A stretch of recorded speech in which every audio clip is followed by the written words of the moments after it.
জমজমাট ক্লাব ফুটবলের প্রতি মৌসুম শেষেই ব্যালন নিয়ে শুরু হয় ফুটবল ভক্তদের জল্পনা কল্পনা। শেষ দেড় দশকে এই উন্মাদনার কেন্দ্রে ছিলেন মেসি আর রোনালদো, কিন্তু এ নিয়ে দ্বিতীয়বারের মতো ব্যালন দরের সংক্ষিপ্ত তালিকায় নেই এই দুই মহাতারকা। আর তাতেই ফুটবলের ব্যক্তিগত পর্যায়ে সবচেয়ে সম্মানজনক এই পুরস্কার নিয়ে আগ্রহ হারিয়েছে ফুটবল ফ্যানরা।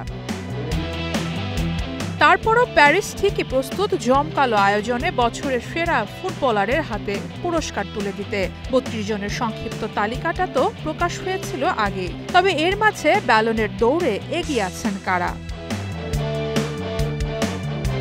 ফরাসি গণমাধ্যমের খবর, এবারের ব্যালন উঠছে ওসমান দেমবেলের হাতে। প্যারিস সান-জার্মেইনের ট্রেবল জেতানো সহ দেমবেলের পারফরম্যান্সই এগিয়ে রাখছে তাকে। পুরো মৌসুমে ৫৩ ম্যাচ খেলে করেছেন ৩৫ গোল, সতীর্থদের দিয়ে করিয়েছেন ১৬টা। অবশ্য গেল মৌসুম মাঠ দাপিয়ে বেড়ালেও এই মৌসুমে ছিটকে গেছেন ইনজুরিতে।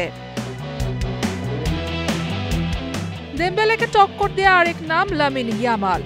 প্রথম বছরেই বিশ্ব ফুটবলে নিজের অবস্থান তৈরি করে নিয়েছেন এই স্প্যানিয়ার্ড। বার্সার হয়ে লা লিগা, কোপা দেল রে আর সুপার কাপে লামিনের পারফরম্যান্স চারিদিকে রীতিমতো হইচই ফেলে দিয়েছে। ৫৫ ম্যাচ খেলে ১৮ গোল আর ২১ অ্যাসিস্টে ব্যালন না জিতলেও সেরা উদীয়মান খেলোয়াড়ের পুরস্কারটা হয়তো ঠিকই পকেটে পড়তে যাচ্ছেন তিনি। এরই মাঝে পরিবারের ১৮ সদস্য নিয়ে প্যারিসের উদ্দেশ্যে উড়ালো দিয়েছেন বার্সার এই ওয়ান্ডার বয়।